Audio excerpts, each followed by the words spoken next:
Okay, so you sent me those excerpts from 1984, and I am so ready to dig into this thing with you.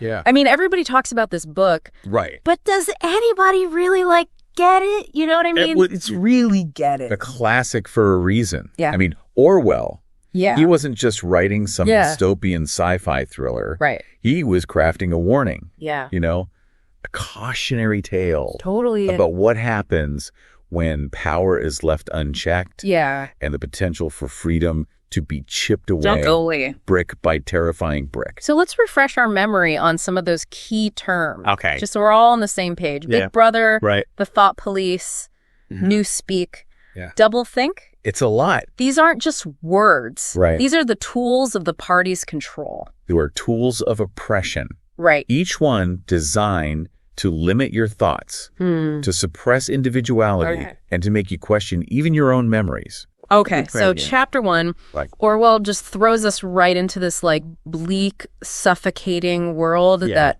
harsh blue sky, lack of color. Yeah. It's like he's draining the life out of everything. Well, it's very intentional, and I think it's symbolic of the party's control. Okay. Everything is uniform, Yeah. standardized. Right. Individuality is literally being drained away. And those telescreens, Oh my gosh, yeah. they're everywhere. Everywhere. Watching, Yeah. listening. I even remember that little detail about the dust in Mrs. Parsons' face. It's chilling. It's like he uses that to paint this picture of just despair. It really makes you feel the weight Yeah. of that constant surveillance. Yeah. You're never truly alone. And the children.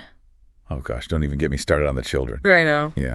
They're more loyal to the party than their own parents, reporting on them to the thought police. It's a key element of how these regimes work. Right. They turn neighbor against neighbor, Yeah. child against parent. It's like fear is just ingrained in everything. Yeah. That it's warping even the most basic human bonds. It creates this atmosphere of suspicion Right. and fear Yeah. that makes it almost impossible to resist. Totally. Right. And then there's Winston. Yeah. He can barely even remember his own past, It's like it's gone. his own mother. Yeah. The party controls all the information, They control the narrative. rewriting history, Writing history. rectifying news, Yeah. memory holes. Mhm. It's like erasing any other possibility of reality. It's what Orwell called a palimpsest. Yeah. Right? History is constantly being erased and Right. rewritten. It's like, And this isn't just fiction. Yeah. Think about how dictatorships right. manipulate the media, control education, Right. rewrite history books Yeah. to serve their agenda. It's all about controlling the narrative. It's all about controlling the narrative, Yeah. creating a single Yeah. unchallenged version of the truth. And Winston creates this fictional character, Ooh. Comrade Ogilvy, Completely made out. showing that they can just invent history. They can invent history That's out of thin air. It's terrible. It's a powerful illustration Yeah. of how totalitarian regimes manipulate truth. Right. If you can control the past, Wow. you can control the present. Yeah. And ultimately, It's like that. the future. Yeah. It's time travel. That's the real power Big Brother wields. Yeah. Right. So how do you fight back Mhm. when you can't even trust your own memories? Right. It's a question that haunts Winston throughout this book. Absolutely. And I think it's something that we should all be thinking about. Yeah. That's where Winston's relationship with Julia comes in, right? Mhm. I mean, talk about a breath of fresh air. Their first encounter, smack dab in the middle of the 2 minutes. Yeah. Surrounded by all that manufactured rage. And then they manage to sneak off, create this little world of their own. It's almost like a rebellion just in the existence of their relationship. What do you think?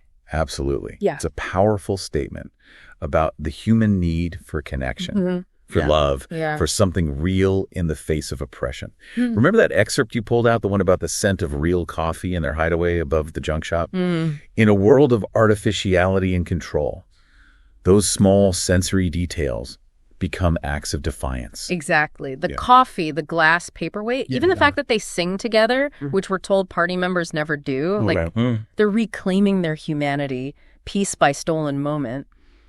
Orwell really emphasizes those sensory details. He's reminding us that totalitarian control isn't just about physical force. Yeah. It's about controlling your perception, numbing you to the world. Winston and Julia's relationship, Yeah. their desire for those authentic experiences, it disrupts that control. But Julia is a bit of a contradiction, don't you think? She despises the party, yet she participates in their rituals, breaks the rules, but scoffs at the idea of organized rebellion. It's fascinating how she embodies this very instinctive form of resistance. She's not driven by ideology or grand ideas of revolution, but by a need to live on her own terms, to carve out tiny spaces of freedom within the system itself.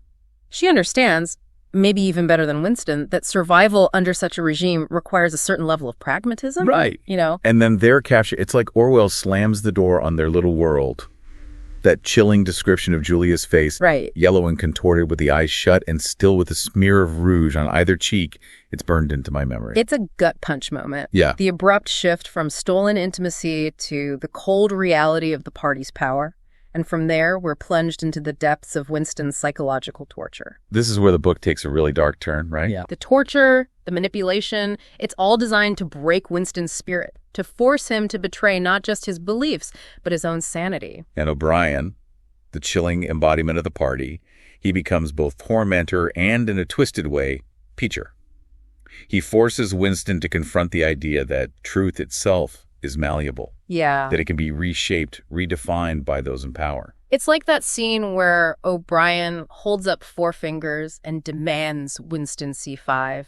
He's forcing Winston to betray his own perception, his own mind. It's the ultimate expression of doublethink. Yeah. To make you believe a lie even when you know it's a lie. Right. To erase the very distinction between truth and falsehood. Yeah. That's the true aim of the party's control. And it makes you wonder, doesn't it? In our world of fake news and misinformation, are we any less vulnerable to this kind of manipulation? It's a question that keeps coming back, isn't it?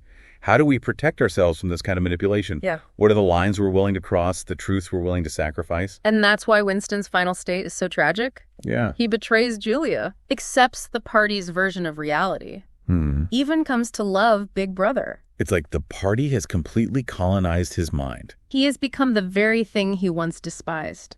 It's a chilling reminder that totalitarian control isn't just about physical oppression. Yeah. It's about erasing the very concept of freedom from your consciousness. Remember that final scene in the Chestnut Tree Cafe? Right. Winston is just another cog in the machine. A puppet of the party's control. Even that fleeting memory of happiness with his mother is painted by the party's victory. It's like even the smallest flicker of joy becomes a threat. It's like Orwell is saying that even if you escape the party's physical control, Yeah. you can still be imprisoned by your own mind, your own acceptance of their reality. It's a sobering thought. It's the ultimate tragedy. It's a warning, isn't it? Yeah. Be vigilant. Question everything. Don't let anyone control your thoughts. Your beliefs. Your perception of the world. And that's why this book remains so relevant, don't you think? Even though it's a work of fiction? It's almost prophetic. We see echoes of its themes in our own world. Yeah. With the rise of disinformation, Right. the erosion of privacy, the growing power of social media, and the increasing polarization of political thought. It makes you wonder, how much are we willing to sacrifice for freedom? And how do we even recognize it in a world where information is so easily manipulated? So after diving deep into Orwell's world, the question I'm left with, and maybe you are too, is this. How do we hold on to our own sense of truth, our own critical thinking, in a world where information is so easily manipulated? It's a question that resonates even more strongly today than it did back in 1984, don't you think? It's something we need to grapple with. Right. It's a constant reminder of the importance of critical thinking, Independent thought. the enduring power of the human spirit. And that's why this novel continues to resonate with readers generations after it was written. It's a warning, a challenge. And a call to action, all rolled into one. So keep questioning. Keep thinking. Never stop fighting for the freedom to think for yourself. I couldn't have said it better myself.